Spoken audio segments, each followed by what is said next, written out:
Today on Stone Fisted Props Quick Tips, we're going to do a set of Mandalorian armor.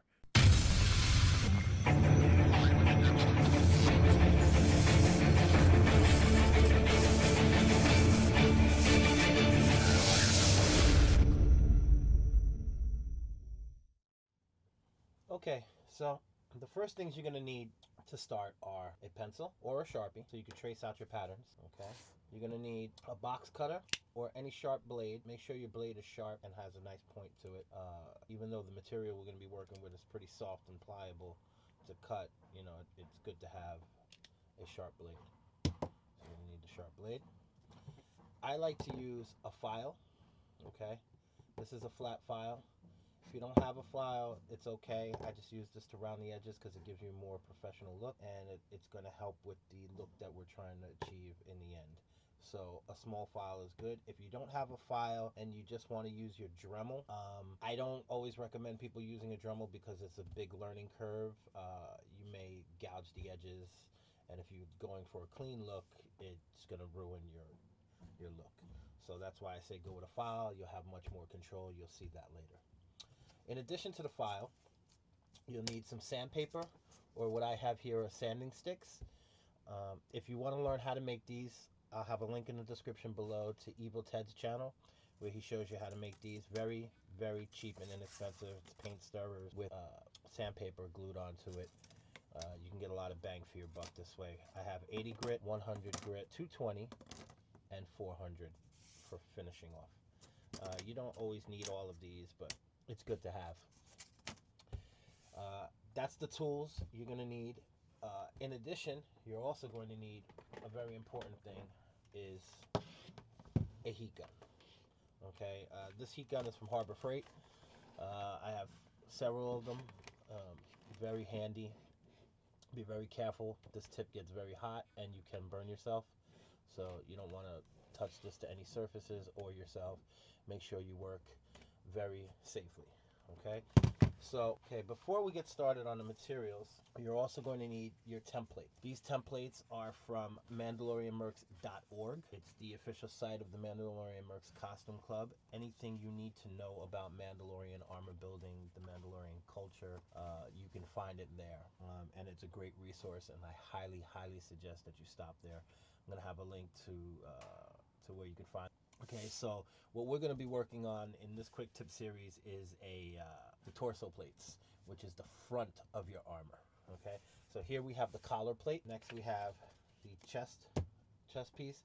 I only have one side printed because it's symmetrical, so you'll be able to flip it to the other side. Now on this pattern, it has a cutout for the displays. You do not have to cut them out if you don't want to. It is not necessary unless you're doing boba.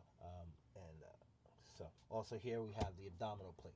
You'll notice here I don't have the chest diamond, which is known as the Iron Heart, because once you put these two together, you can actually form your Iron Heart on a scrap piece of Sintra, which you'll see in a sec. Something that I find a lot with new recruits and people building new armor is they get the spacing wrong, and they get very frustrated because they skip a step, and that step is printing out these templates in paper or cardstock, which is what I have here. These plates are sized for myself. I'm a larger guy, but what I suggest and what the app team suggests is you print out your templates in paper and then tape them to yourself. Always start with your collar. All of your armor should fall off of your collar as far as spacing goes. So you're going to tape these to yourself, and you want generally about a finger's distance away between each plate. Okay, now granted, these plates are going to get shaped, so there's going to be a little room, but that's why you just want the general size. You also do not want this edge here, right here, or which is closer to the camera. You do not want this edge here touching too closely to your armpit. You want to have at least a finger's distance between your armpit and that plate. So once you have the templates printed out, cut out, sized to yourself, get somebody to help you, tape them on, take a picture, send the picture on Facebook to somebody in your local community. If you want, you can get some eyes on it, because you do not want to print this out, cut it out of your plastic, do all your work, do all your painting, to come to find out that the plates are the wrong size for your body. You're going to get what we call kickback until you fix it, and it's going to be a process, and some people, they tend to get discouraged and give up. Don't give up. Don't skip this step. This step is key. Okay, So now that we have our plates cut out onto our cardboard, the next thing we need is something to use as our armor. Now that we have our Sintra, this is an expanded cell PVC known in the industry as Sintra. It's a thermal plastic and it's shapeable by heat. That's why we have the heat gun. So next thing we're going to do is we're going to trace out all these shapes, and then I'll show you how we cut them.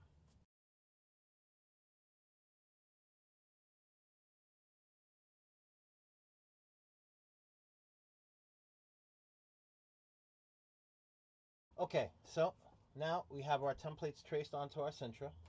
And as you can see here, I brought the plates a little closer together and I made sure that the edges matched, because we're just going to cut straight down on a 90-degree angle, which will give us our iron heart. Down here we have our abdominal plate, left and right chest, and collar plate. Next, we're going to cut it out.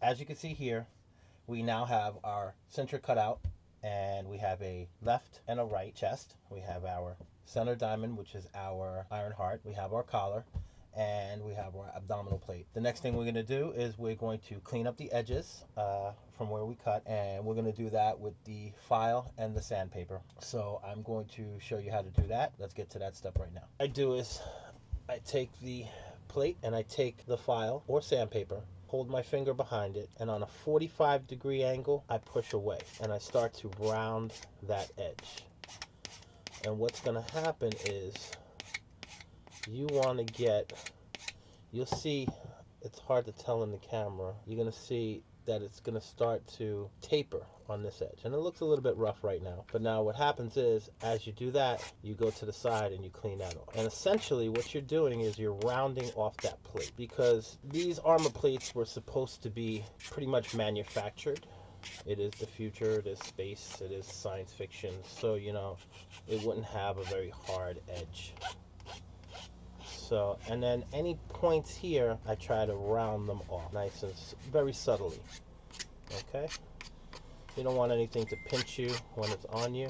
All right, so let me see if I can get the camera to get it right now. Okay, I don't know if you could see that, but there's a slightly round edge to it as opposed to the hard edge right next to it. This is the hard edge, this is the rounded edge. This is what you want to get on all of your plates. So I'm going to go along, I'm going to do that to all the plates, and we'll come back with the next step. All right, now that we have these rounded, what we're going to do now is we're going to take our sanding sticks or sandpaper, and right now I'm going to use a 220 for the sake of this tutorial, depending on how rough this is, you know, and I'm just going to get in there and just smooth it out a little bit. And because the file leaves a rough tooth grip to it. I don't know if this is going to show it. This is the rough texture here, okay? Rough, and this is smooth, okay? So that's what you're going to do. You're going to go around all your plates, and then we'll jump on to the next step, which will be heating up the plates. Okay, here we go. Got a piece of wood to protect my cutting mat. Have our heat gun set up, and what I'm going to do is I'm going to apply some heat on a low setting, and basically you want these edges to round around your shoulders, and this to have a slight bend according to your chest. Usually you do this based on the person that's going to be wearing it, and I suggest sometimes having two people to do this. Have the person that it's for standing still and another person actually forming it to them. Now this doesn't require much heat. Try not to get the tip close to it. As you can see, I'm about 2 to 4 inches away from low, and I'm constantly keeping the head of this moving. You want to get it to go nice heat, and have the person wear either their flag vest or their flight suit or a sweatshirt. I prefer a sweatshirt when they're doing it. And you're going to see the plastic start to take a little bit of a curl, starting to shape, okay? And when it cools is when it will be to the form. So I'm going to hold this up to myself because I'm pretty much going to form it to me. And it doesn't take much to shape it. This will retain fingerprints the hotter you get it, so just be careful with that. I'm going to give it a little bit of a little shaping here towards the middle, just to take the convexity of. So now it is no longer flat. It is starting to have the shape. And again, you can definitely now see the pronouncement of what I was talking about, rounding. That gives it so much of a better light cap when you're doing it. So I'm going to heat the other side, and I now have the collar plate nicely formed, shaped. All right, guys, we just finished up our first segment, and it was on Mandalorian Armor. We're going to continue this all the way through to the painting and weathering stage, which will be coming in subsequent videos. In this video, we went through going from a flat sheet of Sintra plastic all the way to a shaped set of armor plates for your torso, and that's these right here. So, these are just a few of them, and now they're shaped.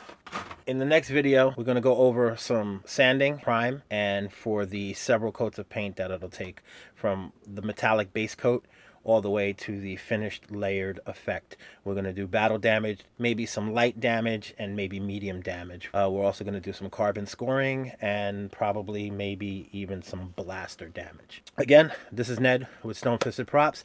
If you like this video or any of the other videos, please, if you haven't already, subscribe down below. Let your friends know about it. Hit the like button. Hit the notification button. And by all means, leave some comments below. If you have any questions on what we covered today, if you have any ideas, or just let me know how you make your armor. If you're working on Mandalorian Armor and you're looking to join the Mandalorian Mercs, show me what you're already working on. I'd be glad to see it. Glad to offer any advice, tips, tricks on something you may be stuck on. Future segments are going to be based off of questions that you guys in the community leave for me. So the more questions you ask, the more videos I can make. All right. So again, this is Ned with Stone Fisted Props here in the prop shop for Stone Fisted Productions. See you next time.